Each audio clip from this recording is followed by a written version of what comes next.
नमस्कार मित्रांनो, आज आपण गोव्यातल्या एका ऑफबीट ठिकाणी चाललेलो आहे. निसर्गाच्या सानिध्यात असलेलं अत्यंत नितांत असं सुंदर मंदिर, महादेवाचं मंदिर आहे ते.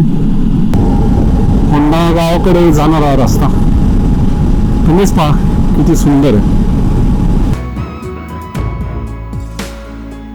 हा रस्ता असा आहे ना की असं वाटतं संपच नाही.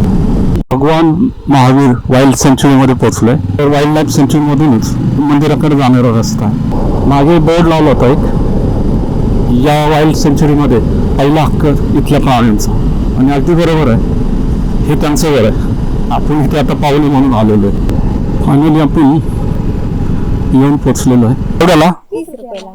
बरं.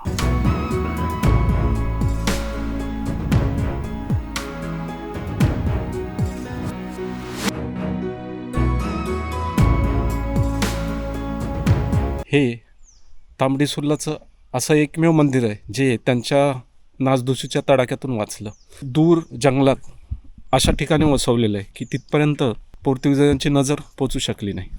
पट्टडकळ आणि ऐहोले येथील मंदिरांची जी शिल्पकला आहे, त्याच शिल्पकलेचा या मंदिराच्या बांधकामात वापर केलेला दिसून येतो.